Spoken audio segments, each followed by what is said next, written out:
Albert Einstein said, once you stop learning, you start dying. Why? Because learning is part of life. According to Washington.edu, while in the womb, babies begin learning language from their mothers by listening to their mothers talk. And at birth, they can demonstrate what they've heard. We learn by using our 5 senses: our sight, hearing, touch, smell, and taste. According to an unknown author, not all learning that we indulge in is conscious. We learn a lot of things unconsciously as well.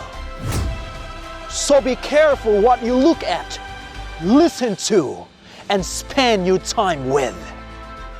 In the wake of the coronavirus crisis, more people are spending time online with their devices to entertain themselves and to get COVID-19 updates during quarantine or lockdowns. According to consulting agency Data Reportal, an estimated 4.57 billion people now use the internet, more than half of humanity, an increase of more than 7% since this time last year, whereas social media users are growing rapidly, up by over 8% since April 2019 to 3.81 billion in April 2020. According to a recent report published last April by We Are Social, the number of mobile phone users has increased by 128 million people over the last 12 months.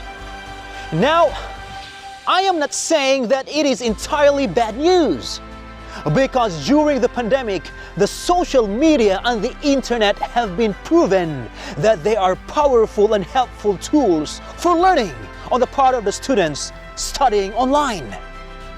And on the spiritual side, more people heard, learned, and found God through these platforms. So, it's what we listen and watch that matters. That's why in 1 Corinthians chapter 10, verse 31, so whether you eat or drink or whatever you do, do it all for the glory of God.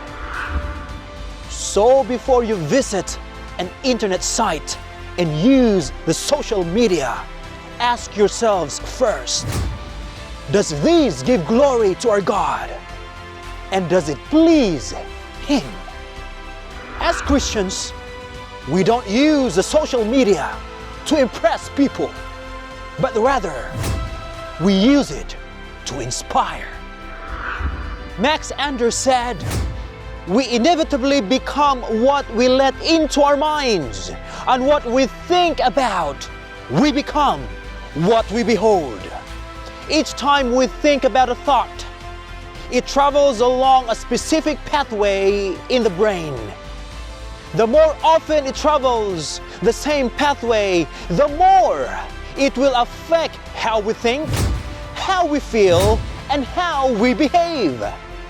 The more often thoughts travel along pathways in the brain, the more they affect our true attitudes, values, and behavior. That's why the Bible warns us to watch out for false prophets or false teachers in the last days, so we won't be deceived. But how do we know? Matthew 7:16, by their fruits you shall know them.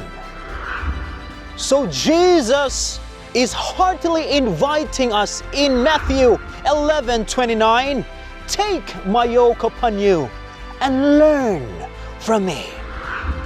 So let's learn from Jesus, the master teacher, the greatest teacher the world has ever had.